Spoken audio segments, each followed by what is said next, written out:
காரைக்குடியில் உள்ள design academy சார்பாக இன்று நடைபெறுகிற ஆர்ட் எக்ஸிபிஷன் 2024 மேஜிக்கல் எக்ஸ்பிரஷன்ஸ் என்று பெயர் வைத்திருக்கிறார்கள். உண்மையிலே இந்த ஓவியங்களை பார்க்கிற பொழுது really these look like a magical one. உண்மையிலேயே ஒரு சாதாரண மாணவர்கள் வரைந்தது போல் இது தெரியவில்லை. அந்த அளவிற்கு மிகவும் திறமையானவர்கள், திறமையான ஓவியர்கள் வரைந்த ஓவியங்களை பார்க்கிற பொழுது மிகவும் மகிழ்ச்சியாக இருக்கிறது. இந்த மாணவர்களை இந்த அளவிற்கு சிறப்பான திறமை உள்ளவர்களாக மாற்றுவதற்கு உதவி புரிந்த இந்த டிசைன் அகாடமியினுடைய ஃபவுண்டர் அருமை சகோதரர் திரு ராஜேந்திரன் அவர்களே, அவருடைய துணைவியார் டைரக்டர் திருமதி சுதா ராஜேந்திரன் அவர்களே, மற்றும் இந்த காரைக்குடி டிசைன் அகாடமியினுடைய பொறுப்பாளர் திருமதி மெய்யம்மை அவர்களே, இந்த நிகழ்ச்சியில் சிறப்பு விருந்தினராக கலந்து கொண்டிருக்கிற தமிழ் துறையினுடைய பேராசிரியை, ஃபைனான்ஸ் துறையினுடைய இயக்குனர் அருமை சகோதரி டாக்டர் செந்தமிழ் பாவை அவர்களே, இந்த நிகழ்ச்சிக்கு வருகை தந்திருக்கிற பெற்றோர்களே, இந்த ஓவியங்களை வரைந்து கொடுத்திருக்கிற அருமை மாணவர்களே, இவர்கள் அனைவருக்கும் என்னுடைய நன்றியினை தெரிவித்துக் கொள்கின்றேன். உண்மையிலே இவ்வளவு திறமையானவர்கள் காரைக்குடியில் இருக்கிறார்களா என்று நினைத்து பார்க்கிற பொழுது எனக்கு மிகவும் மகிழ்ச்சியாக இருக்கிறது. நினைத்து பார்க்க முடியாத அளவிற்கு இருக்கக்கூடிய ஓவியங்களை வரைந்திருக்கிறார்கள். அவர்களை கேட்டால் நாங்கள் 3 மாதம் தான் பயிற்சி எடுத்தோம், 4 மாதம் பயிற்சி எடுத்தோம், 1 வருடம் பயிற்சி எடுத்தோம் என்கிறார்கள். 10-15 வருடங்கள் பயிற்சி எடுத்தவர்கள் கூட இது போன்ற அழகிய ஓவியங்களை வரைந்திருக்க முடியாது என்று நினைக்கிற அளவிற்கு மிக அருமையான ஓவியங்களை தீட்டி இருக்கிற இந்த திறமையாளர்கள் அனைவரையும் நான் மனதார பாராட்டுகிறேன். அவர்களை பயிற்றுவித்த டிசைன் அகாடமியினுடைய நிறுவனர், இயக்குனர்கள் மற்றும் திருமதி மெய்யம்மை அவர்களுடைய புதல்வன் மற்றும் வழக்கறிஞர் அவர்கள் அனைவருக்கும் என்னுடைய வாழ்த்துக்களை கூறி வாய்ப்புக்கு நன்றி கூறி விடைபெறுகின்றேன். நன்றி, வணக்கம்.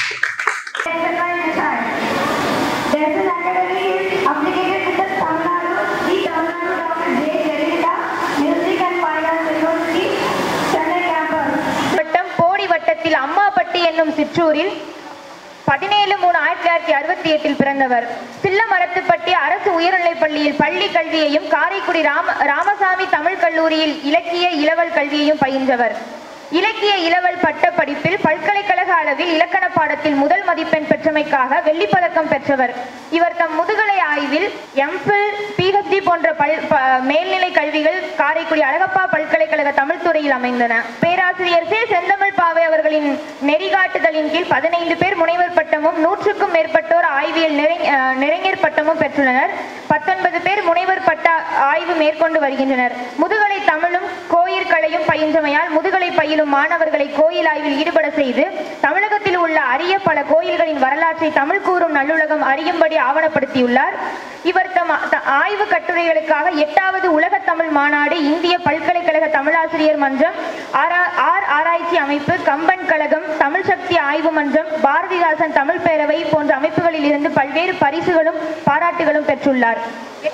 8வது உலக தமிழ் மாநாட்டில் தமிழ் பயிற்று மொழியாகும் போது ஏற்படும் சிக்கலை தீர்ப்பதற்குரிய வழிமுறைகளை எடுத்துரைத்தமைக்காக தமிழக முதல்வர் டாக்டர் ஜெயலலிதா அவர்களிடமிருந்தும், செம்மொழி இலக்கியங்களின் ஆய்வு செய்தமைக்காக இந்திய குடியரசுத் தலைவர் திரு பிரணாப் முகர்ஜி அவர்களிடமிருந்தும் பாராட்டும் விருதும் பெற்றவர். தமது ஆய்வு கட்டுரைகளுக்காக அறிவாளர் தி. பெரியார் சாக்ரட்டிஸ் சிறப்பு விருது, ஆய்வுலக சிற்பி, ஆய்வுலக அறிஞர், சாதனை மகளிர் விருது, 2016ஆம் ஆண்டின் சிறப்பு தகுதியாளர் என்பன போன்ற பல விருதுகளையும் பெற்றவர்.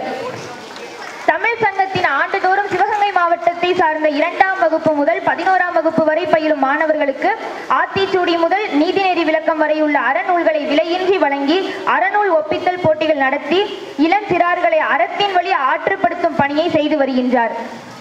மேலும் தமிழ் பண்பாட்டு களஞ்சியம் ஒன்றையும் உருவாக்கும் பணியை மேற்கொண்டு வருகிறார்.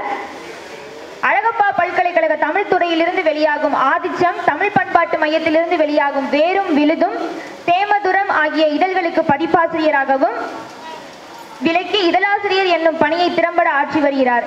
இப்பேராசிரியர் எழுதிய பெண்மனம் என்னும் சிறுகதை கனடா நாட்டு இதழான திண்ணையில் வெளிவந்துள்ளது.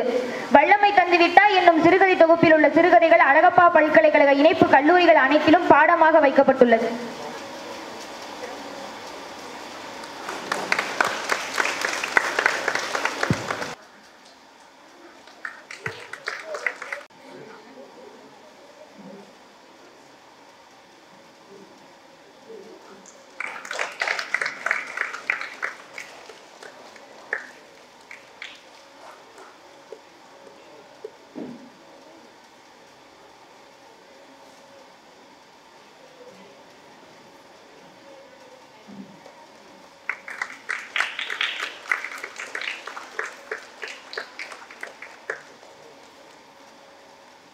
அரங்கத்தில் நிறைந்திருக்கக்கூடிய அனைவருக்கும் முதற்கண் என்னுடைய மாலை வணக்கத்தை தெரிவித்துக் கொள்கின்றேன்.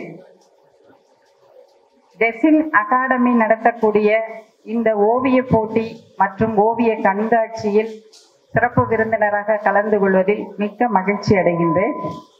சந்திக்கும் விழிகளெல்லாம் சந்தோஷ விழிகளெனில் சிந்திக்க தேவையில்லை தினமும் திருநாள் தான் என்பார்கள்.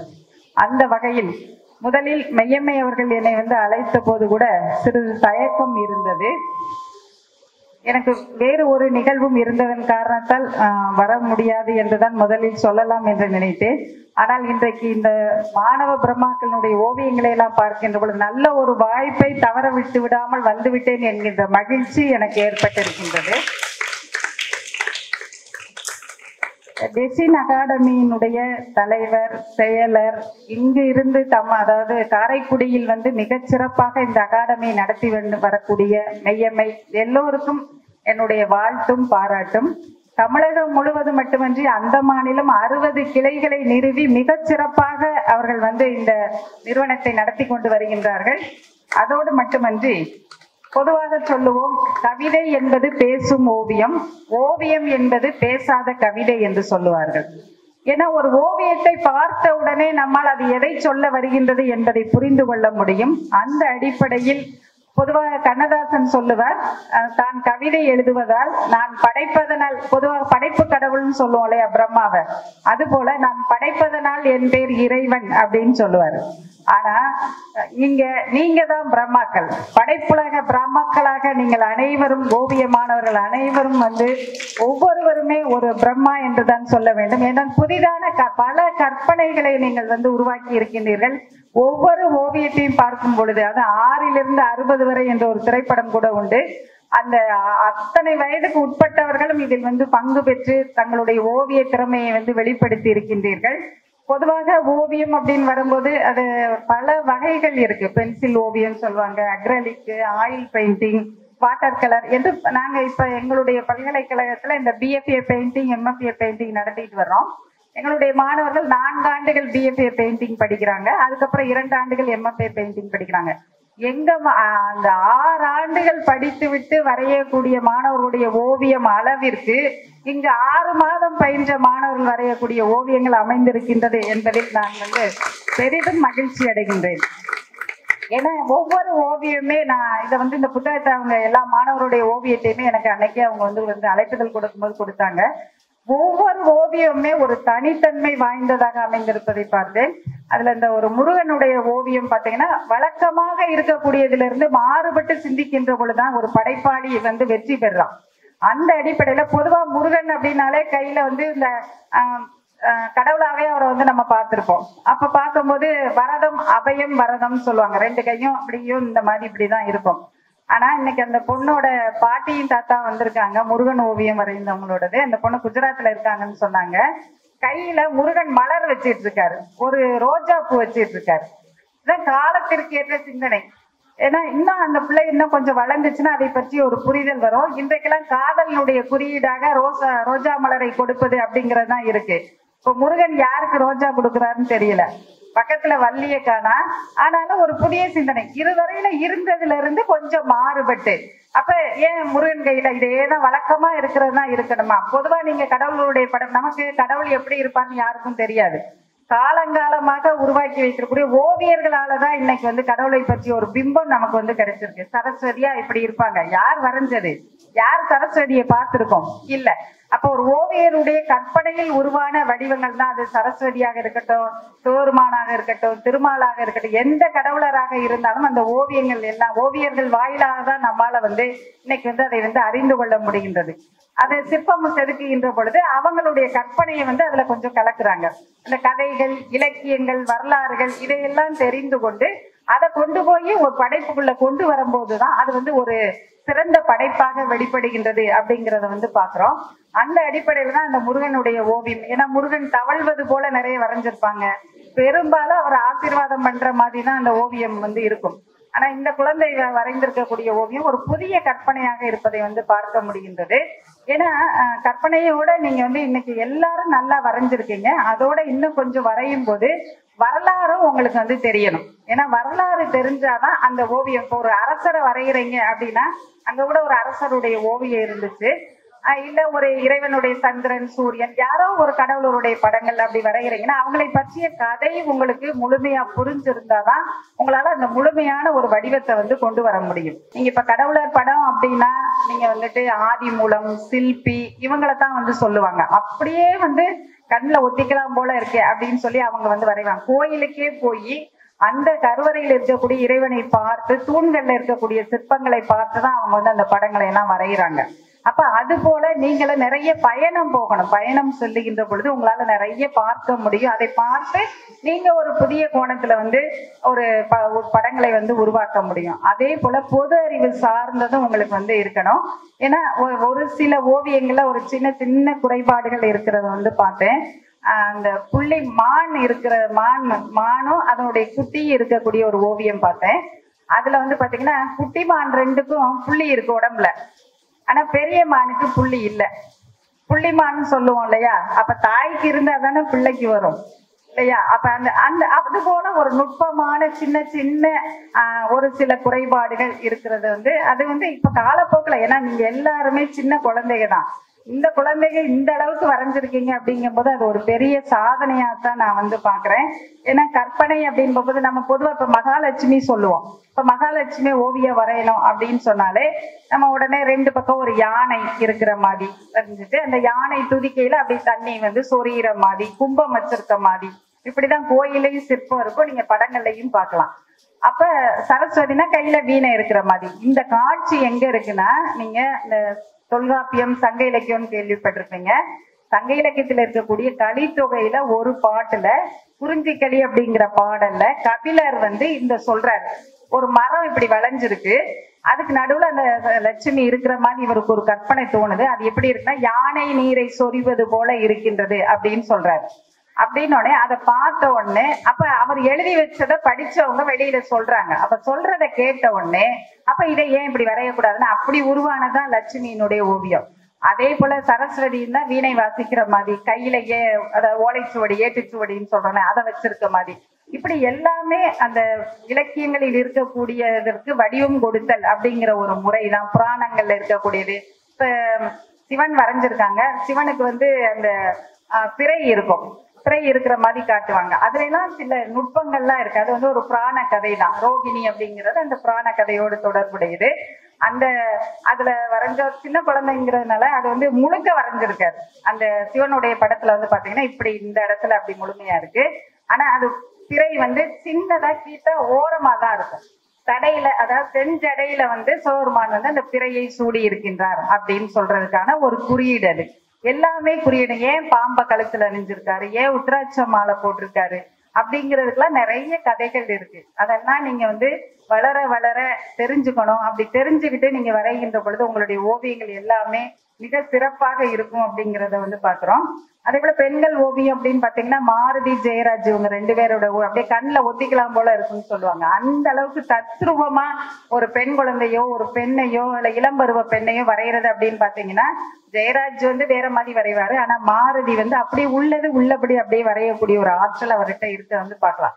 நீங்க அவங்களுடைய ஓவியங்களை எல்லாம் இன்னும் கொஞ்சம் பார்க்கணும். நமக்கு முன்னாடி உள்ளவங்க எப்படி வரைஞ்சிருக்காங்க, எப்படி எதை சொல்ல வர்றாங்க. நீங்க ஒரு தீம் சொல்றோம்ல, ஏதாவது ஒரு கருப்பொருள் வச்சுக்கிட்டு இதை எப்படி சொல்லலாம் அப்படிங்கிற மாதிரி எல்லாம் இந்த அடுத்த கட்ட நகர்வுக்கு நீங்க வந்து போங்க. இப்ப வரைஞ்சிருக்கிறது எல்லாமே சரிதான். இனி அடுத்த கட்டம் அப்படின்னு வரும்போது அதற்கு அடுத்த கட்ட நிகழ்வுல நீங்க வந்து ஏதாவது ஒன்றை கொண்டு வந்து ஒரு செய்தியை சொல்ல வரணும். இப்ப கிருஷ்ணன் புல்லாங்குழல் வாசிக்கிறாருன்னு சொன்னாங்க. அதெல்லாம் கரும்பு தட்டை மாதிரி இருக்கு, நீளமா. அதுல புல்லாங்குழல்னா ஓட்டை இருக்கணும் இல்லையா? அப்ப அந்த இது போன்ற சின்ன சின்ன நீங்க வரைஞ்சிட்டு உங்களுடைய ஆசிரியர்கிட்ட காமிச்சு அதை வந்து நீங்க ஒவ்வொன்றையும் வந்து சரி பண்ணிட்டு வந்தீங்கன்னா நீங்க வந்து இன்னும் சிறப்பா வந்து வர முடியும். அதே போல இந்த ஒரு 7ஆம் வகுப்பு படிக்கக்கூடிய ஒரு பெண் தான் ஸ்ரீநிதான்னு சொல்லிட்டு ஒரு பொண்ணு. அவங்க வரைஞ்சிருக்க ஓவியம் இந்த வேற லெவல்னு சொல்லுவாங்களே பொதுவா பேச்சு வழக்குல சொல்லும் போது, அந்த மாதிரி இந்த வயசுல எப்படி இவ்வளவு சிந்திச்சாங்க அந்த பெண். அவ அப்படியே அப்படி திரும்பி இருக்கக்கூடிய அந்த தோற்றம் இதையெல்லாம் வந்து ரொம்ப சிறப்பா அந்த பெண் வந்து வரைஞ்சிருக்கிறத வந்து பாக்குறோம். அதே போல இந்த 8ஆம் வகுப்பு படிக்கக்கூடிய ஒரு பெண் வந்து ஒரு ஆங்கிலேய மாதுவை வந்து வரைஞ்சிருக்காங்க. அதுலயும் வந்து பாத்தீங்கன்னா அப்படியே இயற்கையா இருக்கிற மாதிரி தான் அந்த ஓவியம் வந்து அமைஞ்சிருக்கிறத வந்து நான் பாக்குறேன்.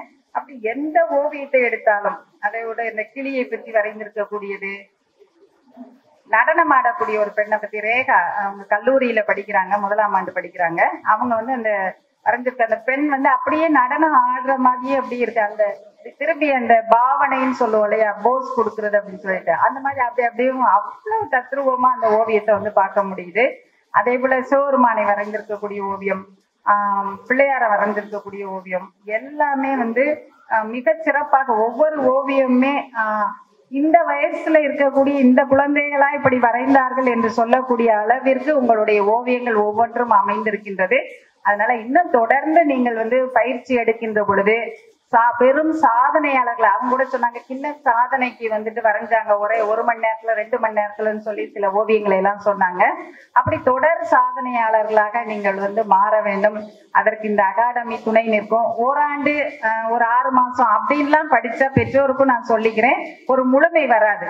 தொடர்ந்து அவங்க வந்து பயிற்சி எடுக்கும் போதுதான், ஏன்னா சொல்லுவோம் இல்லையா, சித்திரமும் கைப்பழக்கம் செந்தமிழும் நாப்பழக்கம் வைத்ததொரு கல்வி மனப்பழக்கம் அப்படின்னு சொல்லுவாங்க. அதனால தொடர் பயிற்சியாலதான் அவங்களால வந்து மேல்நிலைக்கு வந்து ஒரு சிறந்த ஓவியராக மாற முடியும். இன்னைக்கு எவ்வளவோ வாய்ப்புகள், வேலை வாய்ப்புகள் இருக்கு. இந்த ஓவியத்துறை வந்து இவங்க இங்க ஓரளவுக்கு படிச்சு முடிச்சுட்டு 12ஆம் வகுப்பு முடிச்சோடனே நம்ம அழகப்பா பல்கலைக்கழகத்துல BFA பெயிண்டிங் இருக்கு. அதே போல தொடர்ந்து படிக்க MFA பெயிண்டிங் இருக்கு. நீங்க அங்க வந்து சேரலாம். எங்க பிள்ளைங்க எல்லாமே நீங்க இப்ப சமீபத்துல வெளிவந்த பொய்க்கால் குதிரை அப்படிங்கிற ஒரு திரைப்படத்துல கூட எங்க மாணவர் தான் அந்த ஆர்ட் வந்து செஞ்சிருக்காரு. அவ்வளவு படம் முழுக்க அவருடைய ஓவியங்கள் தான் இடம்பெற்றிருக்கிறத வந்து பாக்குறோம். அப்ப நிறைய வாய்ப்புகள், ரெஃபெக்ஸ் அப்படிங்கிற அந்த நிறுவனத்துல எங்களுடைய மாணவர்கள் வேலைக்கு படிச்சு முடிச்சோடனே வேலைக்கு போயிட்டாங்க. 2ஆம் ஆண்டு சேரும் போதே நாங்க ஒரு ஓவிய கண்காட்சி வச்சிருக்கோம், ஓவிய காட்சி கூடம். அதுல மாணவர்கள் வரைகிற ஓவியங்களை அப்படியே விற்பனைக்கு கொடுக்குறோம். படிக்கின்ற காலத்திலேயே அவர்கள் சம்பாதிப்பதற்கான ஒரு வழிமுறைகளை நாங்க வந்து ஏற்படுத்தி கொடுக்குறோம். அதனால உங்கள விருப்பம் உள்ளவங்க அடுத்த கட்டம் போகணும் அப்படின்னா நீங்க மேலையும் வரலாம். இங்கேயே தொடர்ந்து பயிற்சியும் பண்ணுங்க. பயிற்சி தான் வந்து தொடர் பயிற்சி தான் உங்களை வந்து மேல்நிலைக்கு கொண்டு செல்லும். நீங்கள் அனைவருமே சாதனையாளர்களை அமைய என்னுடைய வாழ்த்துக்களை தெரிவித்துக் கொள்கின்றேன். பெற்றோர்களுக்கும் அனைவருக்கும் என்னுடைய வாழ்த்தும் நன்றி. ஏன்னா பிள்ளைகளை கூட்டிட்டு வந்து சேர்த்து அது ஒரு கடமையா குறிப்பிட்ட நாள் மட்டும்தான் ஓவியம் இருக்கும்னு நினைக்கிறேன். சனி ஞாயிறு வச்சிருக்கீங்களா? சனி ஞாயிறுனா காலையில கொண்டு வந்து விட்டு அப்புறம் கூட்டிட்டு போய் அப்படி ஒரு தொடர் பணியில நீங்க வந்து ஈடுபடுத்திக்கிறீங்க. இன்றைய காலத்து பெற்றோர்களை நிறைய பாராட்டுங்க. பிள்ளைகளுக்காக ஒரு அர்ப்பணிப்பு உணர்வோட இருக்கக்கூடியவங்களா தான் இருக்கீங்க. எந்த போட்டி நடந்தாலும் நான் பாக்குறேன் அங்க பிள்ளைகளை கூட்டிட்டு போறது அப்படிங்கறத நல்ல ஒரு செயலா வச்சிருக்கீங்க. ஆக்கப்பூர்வமா உங்க பிள்ளைகளை வந்து நீங்க கொண்டுட்டு வரீங்க. ஏன்னா இன்னைக்கு 1ஆவது படிக்கக்கூடிய பிள்ளைய கேட்டா கூட ஸ்ட்ரெஸ்ன்னு சொல்லுது, எனக்கு வந்து டென்ஷனா இருக்கு அப்படின்னு சொல்லுது. அதுக்கெல்லாம் ஃப்ரீயாகக்கூடிய ஒரு இடம் தான் இந்த ஓவியங்கள். நீங்க மனம் வந்து விசாலமாக மகிழ்ச்சியாக நல்ல நிலைக்கு வரணும்னு சொன்னா அவங்களுடைய எண்ணத்தையும் உணர்வையும் கொஞ்சம் திசை திருப்பணும். ஏன்னா இன்னைக்கு நம்முடைய பிள்ளைகளுக்கு வந்து சுற்றிலும் இருக்கக்கூடியது பாத்தீங்கன்னா கைபேசியோ தொலைக்காட்சியோ 24 மணி நேரமும் டான்ஸ் ஆடினா பரிசு கிடைக்கும், டான்ஸ் ஆடினா பாட்டு பாடினா இப்படியும் ஒரு கட்டமைச்சு வச்சிருக்கு. அது இல்ல உலகம். அது அது கூத்தாடிகளுக்கானது. நீங்க அதுக்கு போக வேண்டிய தேவையில்லை. நீங்க இந்த ஒரு சாதாரண குடும்பத்தை சார்ந்த குழந்தையா இருந்தாலும் சரி, ஒரு நல்ல திறமை இருந்தா இன்னைக்கு எவ்வளவோ மேல்நிலைக்கு வரக்கூடிய வாய்ப்புகள்லாம் இன்னைக்கு நிறைய இருக்கு. கைதூக்கி விடுறதுக்கு அரசாங்கம், பள்ளிக்கூடம் எல்லாமே இருக்காங்க. அதனால நீங்க உங்களுடைய குழந்தைகளை தொடர்ந்து இங்க அனுப்புங்க, நல்ல மாணவர்களா உருவாக்குங்க. அவங்க எல்லாரும் வெற்றியாளர்களா இன்னும் ஒரு 4-5 ஆண்டுகள் கழித்து திரும்ப வருகின்ற பொழுது இந்த மாணவர்களா என்ன நிலையில இருக்காங்க அப்படிங்கிறதையும் நான் தெரிஞ்சுக்கணும். அவங்க அனைவருக்குமே என்னுடைய வாழ்த்தும் பாராட்டும். நன்றி. அண்ட் மேஜிக்கல் எக்ஸ்பிரஷன்ஸ் இருக்கு. இங்க 5 எக்ஸிபிஷன் வச்சிருக்காங்க. மேஜிக்கல் எக்ஸ்பிரஷன்ஸ் காரைக்குடியில இதோட 12வது வருஷம். 33 ஸ்டூடெண்ட்ஸ் 75 படைப்புகள் படைத்திருக்காங்க. ஆளு சின்னதா இருக்காங்க, ஆனா பெயிண்டிங்ஸ் எல்லாம் பெருசா இருக்கு. இதுக்கு எஃபர்ட் எடுத்த அந்த director of Karaikudi design school academy Mrs Meyyammal Pandivelu அவர்களுக்கும் ஸ்பெஷல் தேங்க்ஸ் டு த ஸ்டூடெண்ட்ஸ்க்கும் ஸ்பெஷல் தேங்க்ஸ். நல்ல கரவோசம் கொடுக்கலாமே. ஸ்பெஷல் தேங்க்ஸ் டு த ஸ்டூடெண்ட்ஸ்க்கும், அதோட ரொம்ப special thanks to the parents support பண்ணதுக்கு ரொம்ப நன்றி சொல்ல கடமைப்பட்டிருக்கிறோம். இன்னும் மேலே உயரணும் என்று வாழ்த்துகிறோம். Thank you so much for eleven support. அவர் founder doctor Rajendran sir, father Ramasamy, mother Adaikammal, Andaman Nicobar ஐலாண்டில் பிறந்தாங்க. He is the third child of the family. Father சாதாரண ஒரு கார்பெண்டர், அம்மா house wife. Is educated in 6th grade. He joined art class. 6வது வயசுலேயே அவங்க art join பண்ணிட்டாங்க by Mr. Guru Sukumar Mandel. In short period he became an artist. இந்த சின்ன வயசுலேயே அவர் ஆர்டிஸ்ட் ரொம்ப ஆர்வம் இருந்து அவங்க ஆர்டிஸ்ட் ஆயிட்டாங்க. And then with the help of he moved to the undergraduation artist also. Alok Atikar அந்த ஆர்டிஸ்ட் அவர் மூலியமா இன்னும் மேல கத்துக்கிட்டு அவார்டு வாங்கியிருக்காங்க. அந்த guidance, with the guidance of he joined in art college in Chennai and exhibits their work. அவங்களோட work all over India அளவுக்கு அவங்க எக்ஸிபிட் பண்ணியிருக்காங்க with the help of the tutor, both the tutors and the gurus. And then coming to the award 2001 and 3 Andaman நிக்கோபார்ல exhibit பண்ணியிருக்காங்க. 2004 to 7 DTI சென்னையில் exhibit பண்ணியிருக்காங்க. 2004 to 8 art gallery சென்னையில் exhibit பண்ணியிருக்காங்க. 2006 and 7 Chennai and also 2012 in Mumbai. He also exhibits all those things and got awards, so many awards. Now coming to the award section, 2000 Young Star association மூலியமா all India gold medal வாங்கியிருக்காங்க. நல்ல கரகோஷம் கொடுக்கலாமே சாருக்கு. ஏன்னா இந்த மாதிரி ஒரு இன்ஸ்பிரேஷன் இருந்தால் நீங்க என்ன வளரும்ங்கிறது தான் இதெல்லாம் எடுத்து சொல்றது. ஸோ 2002ல யங் ஸ்டார் அசோசியேஷன் மூலியமா ஆல் இந்தியா கோல்டு மெடல் வாங்கியிருக்காங்க. அண்ட் 2001 ஃபெரிக்ரை பெயிண்டிங் மூலியமா ஆல் இந்தியா புக்கா 2nd பிரைஸ் வாங்கியிருக்காங்க. Congratulation sir. நீங்க வாங்கின மாதிரி எங்க பிள்ளைகளும் வளரணும். Not only in Chennai, Karaikudi also. Karaikudi பிள்ளையும் ப்ரூவ் பண்ணுவாங்க. Thank you. This is the story about mister Rajendran, the founder. And then one more thing, our director Mrs. Sudha Rajendran helped a lot. He is a nice, kind-hearted, whatever may be, he helped Mrs. Mayyamal Pandivelu to such kind of இந்த மாதிரி நீங்க show வைக்கணும், சில்ட்ரனுக்கு இந்த மாதிரி நீங்க motivate பண்ணணும், இந்த மாதிரி பெயிண்டிங்ஸ் வந்து இந்த டைம் ஸ்பெண்ட் முடிக்கணும். helped a lot. Not only her whole family, her daughter Deepika அவங்க வந்து வக்கீல் முடிச்சிட்டாங்க. இப்போ வந்து சர்வீஸ் பண்ணிட்டு இருக்காங்க. அவங்க இதுக்கு ஜட்ஜுக்காக இப்போ வந்து அவங்க ட்ரைனிங் எடுத்துட்டு இருக்காங்க. அவங்க டாட்டர் சென்னையிலேருந்து வந்து even though is advocate concentrate in the art, such kind of skills, such kind of motivation, such kind of interest இருந்தனால தான் அவ்வளவு பண்ணிட்டு இருக்காங்க. The whole family and the one more boy, her son Dibakar, Guinness record பண்ணியிருக்காரு. அவரும் இந்த show நடத்துறதுக்கு ஒரு நாள் பத்தாது, எவ்வளவு நாள் டெடிகேட் பண்ணியிருப்பாங்க. ஸோ வித் ஆல் பிளெஸிங்ஸ் இந்த ஃபங்க்ஷன் நல்லா கிராண்டா முடிக்கணும். With your blessings. Good evening parents, students, doctor செந்தமிழ் சாமி மேம், ரொம்ப நன்றி. இன்னைக்கு உங்களுடைய உங்களோட சண்டே டைமை நாங்கள் வந்து வாங்கியிருக்கோம். நீங்கள் வந்து இந்த டைமை எங்களுக்கு கொடுத்து ஒரு ஸ்டூடெண்ட்டுக்கும் அவங்களுடைய பெயிண்டிங்கோட சின்ன சின்ன விஷயத்தை கூட நீங்கள் வந்து நோட் அவுட் பண்ணி அவங்களுக்கு எடுத்து சொல்லியிருக்கீங்க. ரொம்ப பெரிய விஷயம். ஏன்னா நார்மலாக ஒரு பெயிண்டிங் அப்படி பார்த்துட்டு போகிறது இல்லாமல் அதை பார்த்து அதை புரிஞ்சு எப்படி புரியணுங்கிறது வரைக்கும் நீங்க வந்து டீச் பண்ணிருக்கீங்க. ரொம்ப ரொம்ப நன்றி. ஏன்னா நானும் சின்ன வயசுல வந்து ஹிஸ்டரி தெரியாம தான் வரைவேன். ஹிஸ்டரி தெரியாது, நார்மலா வரைவோம். படம் கிடைக்குது, பிக்சர் கிடைக்குது, புக்ல பார்த்தோம், நோட்ல பார்த்தோம், நல்லா இருக்கு வரைஞ்சிடலாமே அப்படின்லாம் வரைஞ்ச நாள் உண்டு. அப்பெல்லாம் தெரியாது, காம்படிஷன் போவோம், ப்ரைஸ் வராது. ஏன்னா தீமுக்கு எப்படி வரையணுங்கிறது தெரியாது. இப்போ நான் ஒரு காம்படிஷன் போயிருக்கேன். நான் 6th ஸ்டாண்டர்ட் படிக்கும் போது. அப்போ அந்த காம்படிஷன் போயிருக்கும் போது பார்த்தீங்கன்னா நான் ஒன்று வீட்டில் ப்ராக்டிஸ் பண்ணிட்டு போயிருக்கேன். அங்கே போய் வரையும் போது பார்த்தீங்கன்னா இது டாபிக் கிடையாது, டாபிக் வேற அப்படின்னு ஒரு டாபிக் கொடுத்தாங்க. அப்போ திடீர்னு எதுவுமே இல்லை, பிளாங்கா இருக்கிறோம். அப்போதான் நம்மளோட மூளையை நம்ம யூஸ் பண்ண ட்ரை பண்றோம். அப்ப எனக்கு மைண்ட்ல தோணுனது, நான் பார்த்த விஷயத்த அங்க வரைஞ்சிட்டு வந்தேன். அதுக்கு முன்னாடி நான் கிட்டத்தட்ட ஒரு 200-300 காம்படிஷன் போயிருப்பேன். ஒண்ணு கூட பிரைஸ் வாங்கினது இல்லை. ஆனா அந்த காம்படிஷன்ல ஐ காட் ஃபர்ஸ்ட் பிரைஸ். அப்பதான் எனக்கு தெரிஞ்சது, புக்கு நோட்டு பார்த்து வரைகிறது விஷயம் கிடையாது, புரிஞ்சு அதை அண்டர்ஸ்டாண்ட் பண்ணிட்டு அந்த தீமும் அந்த கான்செப்டுக்கும் ஏற்றாப்ப நம்ம படம் வரையும் போது அதுக்கான வேல்யூ டிஃப்ரென்ஸ் அப்படிங்கிறது தெரிய ஆரம்பிச்சிச்சு. 12th முடிக்கிறதுக்குள்ள 500 பிரைஸ் 500 அவார்டு கிட்ட வாங்கிட்டாங்க. ஸோ அந்த சூப்பரா அந்த விஷயத்த வந்து எடுத்து சொன்னாங்க. இப்ப அதே மாதிரிதான் இந்த லைட் அண்ட் ஷேடோ பத்தி நம்ம நிறைய படிக்கிறோம். இப்ப நான் பிஹெச்டி கிளாஸ் அட்டென்ட் பண்ணும்போது ரொம்ப அழகா வந்து அந்த நம்ம மணிமேகலை அப்படிங்கிற கதையில வந்து அந்த பரதநாட்டியம் டான்ஸ் ஆடுவாங்க ஸ்டேஜ்ல. அதுல அந்த லைட்டிங்கை எப்படி யூஸ் பண்ணாங்கிறது ரொம்ப அழகா அதை எக்ஸ்பிளைன் பண்ணியிருந்தாங்க அந்த கதையில. எப்படி லைட்டிங் கீழே ஷேடோ விழுகாம இருக்கணும்னா என்ன பண்ணணும், எப்படி செய்யணும் அப்படிங்கிறது. ஸோ நம்மளுடைய பழைய இதெல்லாம் படிக்கும் போது நமக்கு நிறைய ஐடியாஸ் கிடைக்கும், நிறைய புரிதல் கிடைக்கும்.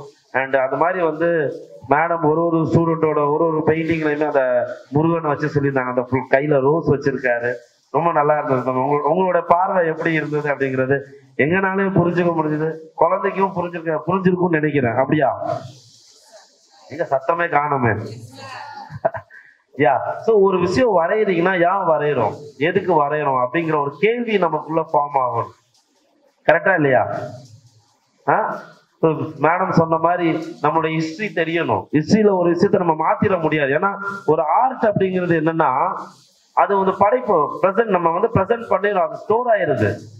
10 வருஷம் 20 வருஷம் கழிச்சு இந்த காலத்துல இது வரைஞ்சாங்க அப்படிங்கிற போது ராஜா ரவிவர்மா எப்படி இருப்பாருங்கிறது நீங்க வரைகிறீங்க.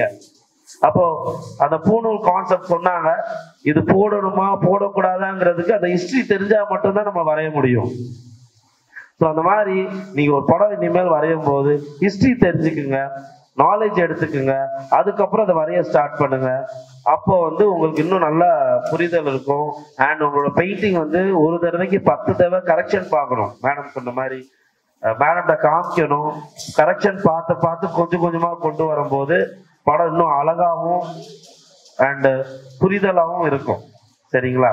ரொம்ப அழகான படம். நான் மேடம் எல்லாமே பேசி முடிச்சிட்டாங்க, எந்த டாபிக்குமே நமக்கு விட்டே வைக்கல.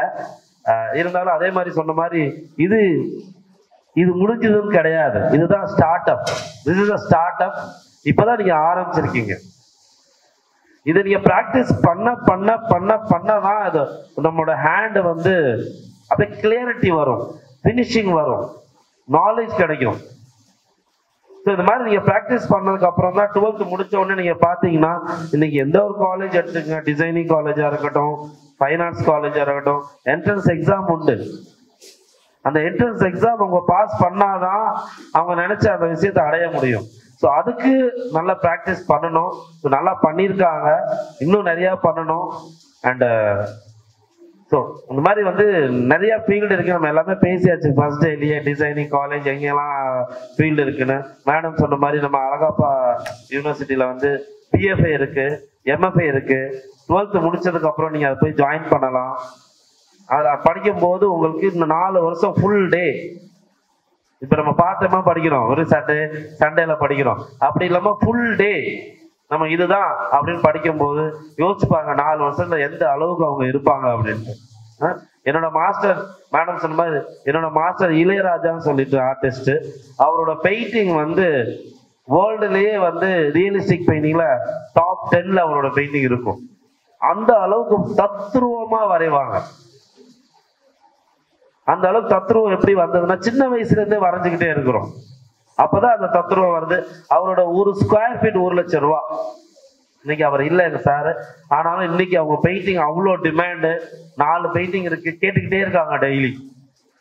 இவ்வளவு கொடுத்துருங்க, 2 லட்சம் தரோம் ஒரு ஸ்கொயர் ஃபீட்டுக்கு, பெயிண்டிங் கொடுத்துருங்கன்னு. கொடுக்க பெயிண்டிங் கிடையாது. அந்த அளவுக்கு ஆர்ட் இஸ் வேல்யூ. ஏன்னா ஆர்ட் வந்து யூனிக் அப்படின்னு சொல்லுவோம். ஒரு வாட்டி வரைஞ்சா 2வது வாட்டி அதே மாதிரி நம்ம வரைய முடியுமான்னு கேட்டா முடியாது. அதனாலதான் அது யூனிக். பிரிண்ட் எடுத்துடலாம், திருப்பி திருப்பி ஒரே மாதிரி பிரிண்ட் எடுக்கலாம். கையில வரையும் போது திருப்பி திருப்பி வரைஞ்சாலும் ஒரே மாதிரி வராது. அதனால ஆர்டிஸ்ட் யூனிக். நிறைய ப்ராக்டிஸ் கொடுங்க. பேரண்ட்ஸ் நீங்க நல்லாவே சப்போர்ட் பண்ணிருக்கீங்க. காம்படிஷன் ஸ்டூடெண்ட்ஸ் பார்த்தேன் சண்டே அன்னைக்கு.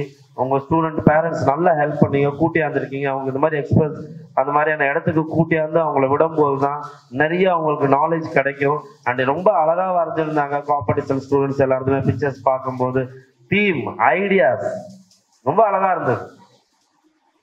மொபைல் எடிக்ஷன் அப்படிங்கிற டாபிக் ரொம்ப அழகா வரைஞ்சிருந்தாங்க எல்லாருமே. அதுல பெஸ்ட் செலக்ஷன் பண்ணி தான் நம்ம இங்க இன்னைக்கு அவார்டுக்கு கூட்டிட்டு வந்திருக்கோம். அதே மாதிரி வந்து எல்லா டாபிக்குமே கலரிங் கூட சின்ன குழந்தைங்க அழகா வெளியில போகாம கரெக்டா ஃபில் பண்ணி லைட் அண்ட் ஷேடோட கொடுத்துருக்கீங்க. அதெல்லாம் செலக்ஷன் பண்ணி தான் கொடுத்துருக்கு. அண்ட் எல்லாரும் வந்திருக்க எல்லாருக்குமே நன்றி. Thank you ma'am to giving this support and ideas நம்ம ஸ்டூடெண்ட்ஸ்க்கு கொடுத்ததுக்கு நன்றி.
இந்த எக்ஸிபிஷன் வந்து உங்களால இன்னும் சிறப்பாச்சு. Thank you so much. And then our friends, thank you so much. எல்லாருக்கும் தேங்க்யூ சொல்லிக்கிறேன். இந்த எக்ஸிபிஷனை ரொம்ப அழகாக சிறப்பாக நடத்திவிட்டு அனைவருக்கும் எனக்கு மனமார்ந்த நன்றி தெரிவித்துக் கொள்கிறேன். நன்றி.